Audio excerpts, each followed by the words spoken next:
Progressive groups, individuals who care about what's happening in Afghanistan are pushing for more refugees to be allowed into the United States and in other countries. But the attack against that process has already begun. Here is Tucker Carlson.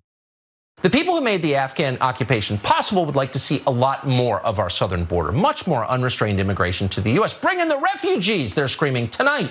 That's the only lesson they're taking from this debacle. So we're getting it. And if history is any guide, and it's always a guide, we will see many refugees from Afghanistan resettle in our country in coming months, probably in your neighborhood.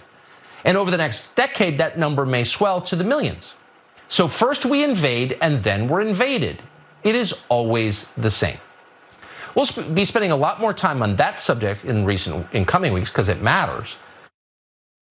Okay, well, I'm sure they'll be spending more time on that, not necessarily for that reason. Did you know that fundamental rule, first you invade, then you're invaded? Always. His job is so easy. You don't need to actually make a point or like just say something. Always, it's always a guide. Well, then why do we invade? What happened to Russia a couple decades ago? Why didn't we take history's lesson that you said we should always follow? Anyway, so Jordan, there are going to be refugees probably in your neighborhood, maybe in your room. There's a refugee behind you, Jordan. Did you know that? Be very afraid. And there are going to be millions. What do you think? This is that is the great replacement theory, right? It's that the Democrats want people of color to come in and ruin your communities. This is what he used a line like this in late 2018, advocating against immigration, saying immigrants make America poorer and dirtier and more divided. He sees people outside of this country, non-white people, as subhuman, as inferior, as dirty, unclean, whatever, disease-ridden. Never mind, white settlers brought with them tons of diseases. So we'll ignore that part of history, but this is his white nationalism on full display. Again, he called people from Afghanistan and Iraq semi-literate, primitive monkeys. That's how he sees people in that region, and that's how he sees, similarly, people from Central and South America. Anyone non-white from a different country, he sees as inferior. That's his worldview, and he's playing to people's fears, their racism, by saying they're going to come in your communities. Most likely not. Most of his viewership are suburban people in Middle America. That's not where these people are going to end up. So he's fear mongering, and he's casting people who need help as an enemy, as a invader. And the end result is, like as I mentioned earlier, the White House is caving to some of this scaremongering, and they're not as full-throated in their support for a robust refugee resettlement program because of these types of attacks.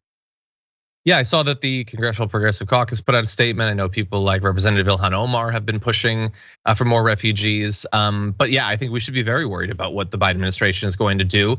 Not only because they've fallen apart in the face of even hypothetical attacks from the right in the past on things like the border, but specifically on refugee camps, they've already capitulated. Now, thankfully, the great thing about how prone to capitulation the Biden administration is that they capitulated to the right and we attacked them, then they capitulated to us, at least to some extent. So maybe we can do that. They're afraid of the right now, so they're probably not going to have a very high cap on refugees. Well, let's attack them because they do fold. We can actually hopefully get through to him on that. But yeah, they're going to be demonizing in a variety of different ways, as you pointed out about the neighborhoods. Although I would say, are we gonna have anyone that maybe will try to make the opposite point, that like maybe your neighborhood would be a lot better if it had some of these refugees in it? People who are, no, seriously, people who are brave enough to restart their life in pursuit of the values that they prize, rather than just living under a tyranny that they can't seem to escape, that they're willing and able to do that. I think that is pretty amazing. Tucker Carlson doesn't have that in him. Maybe an environment would be better with more people with that.